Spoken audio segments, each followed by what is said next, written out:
We implore you to know that your responsibility from today going forward is to put an end to illegal taxes on people. We have a tax law here that prescribes those who are exempted from tax. All those categories of people and those that from time to time may be so announced by the governor, including every single hotel that has less than 50 rooms in Calabar and in the whole state, today are exempted from payment of tax. We have exempted all Okada drivers, taxi drivers, airport taxi drivers. We have exempted small salon owners, small catering and restaurant points, mama put, eatery points. All those small basic survival people selling of produce, struggling to make a living, they have been exempted today from paying tax. We have exempted them because it is better for me as a governor that I rather tax my brain than to tax my people. And great perseverance, you have the right for anybody who comes before you to demand tax. You have the right to say, stop, the governor have said we should not pay tax. Why will a small person carry banana from his farm to go and sell, and produce people are there taxing him for produce? Why would somebody carry groundnut to go to market and somebody is putting a checkpoint on the road and collecting money from the groundnut seller? This is not Ben Ayade, this is not my nature. I am not wired for this insensitivity to a weaker person. I have abolished produce tax. Let farmers earn their money, let them keep their money. Because you didn't give them fertilizer, you did not irrigate the soil, you did not prepare the soil for them, you did not do the land clearing for them. Why do you want to tax them?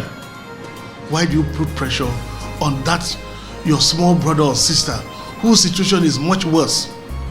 Why will we expect that people who don't have scholarship for their children, who don't have good schools, they struggle to pay, struggle with the uniforms, struggle to have security in their small businesses, struggle to get water with their borehole, struggle with generator, and government is providing almost nothing to come back to such people and tax them?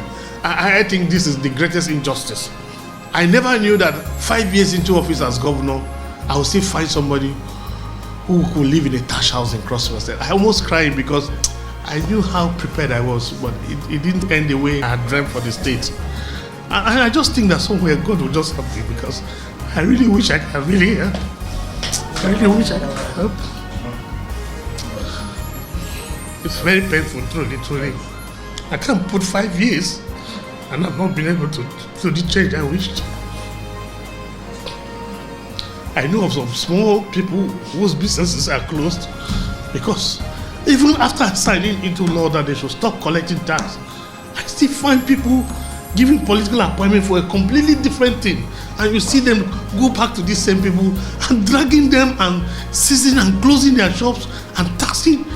If we have to pay tax, let me contact the anti-tax agency. They will give us a tax code whether we fall under the category of those to pay tax or not.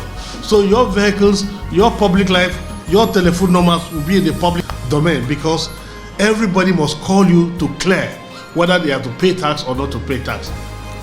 And so I pick only men of God and women of God to serve here. I charge you that by the time you are done, let your agency be a world-class example for other states and countries to emulate. If God sees into my heart, let him take every single wealth I have. If he can make every single Cross-Riverian rich, if he can take every single Cross-Riverian out of poverty, let Ben Ayade and the Ayades, let us be poor for Cross-Riverians to be comfortable. Let me see Calabar thrive again. And this is part of my post-COVID-19 response.